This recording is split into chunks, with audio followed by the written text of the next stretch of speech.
मोटू पतलू। घर के बाहर चुड़ैल। यह कहानी उस समय की है। मोटू पतलू अपने घर में एक साथ रहा करते थे, एक साथ ही खेला और एक साथ ही खाना खाया करते थे। मोटू पतलू के घर के सामने एक घर था जिसमें एक बूढ़ी दादी रहा करती थी।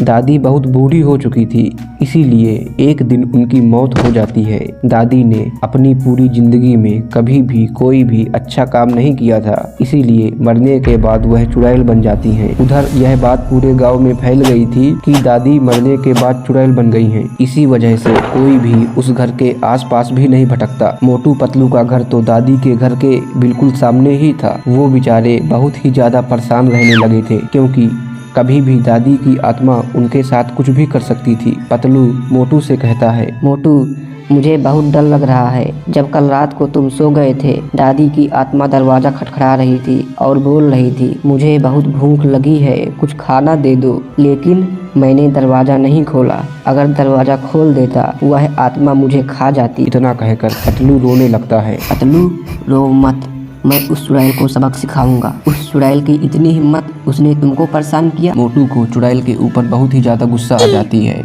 वह बिना सोचे समझे घर से निकलकर दादी के घर जाने लगता है। पतलू बहुत रोकता है, लेकिन मोटू नहीं रुकता। वहाँ मत जाओ मोटू। मोटू पतलू की बात नहीं मानता। वह दादी के घर के अंदर चला जाता है। ही मुझे तो बहुत भूख लगी है, मैं तुमको कच्चा चबाकर खाऊंगी, बहुत मजा आएगा। ही चुड़ैल हंसने लगती है। चुड़ैल की बातें सुनकर मोटू को और ज्यादा गुस्सा आ जाती है। वह दादी की आत्मा यानी चुड़ैल को मारने की कोशिश करता है, लेकिन दादी की आत्मा अपनी चुड़ैली शक्ति से मोटू को स्टैचू कर देती है। मोटू चिल्लाने लगता है, बचाओ बचाओ बचाओ, पतलू बचाओ। उधर पतलू मोटू का चिल्लाना सुन लेता है और वह भगवान से मोटू के लिए प्रार्थना करने लगता है। हे भगवान, मोटू को उस चुड़ैल से बचा लीजिए। आप जो कहेंगे मैं करूँगा।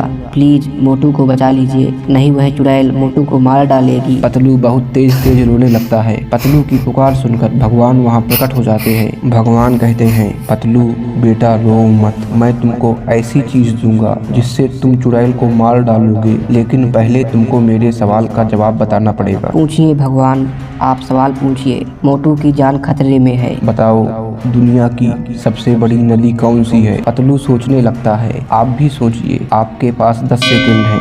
10, 9, 8, 7, 6, 5, 4, 3, 2, 1। टाइम खत्म। पतलू जवाब देता है, गंगा दुनिया की सबसे बड़ी नदी है। लेकिन पतलू का जवाब गलत होता है। दुनिया की सबसे बड़ी नदी का नाम नील नदी है। भगवान पतलू से बहुत ज्यादा नाराज हो जाते हैं। आगे क्या हुआ नेक्स्ट पार्ट में।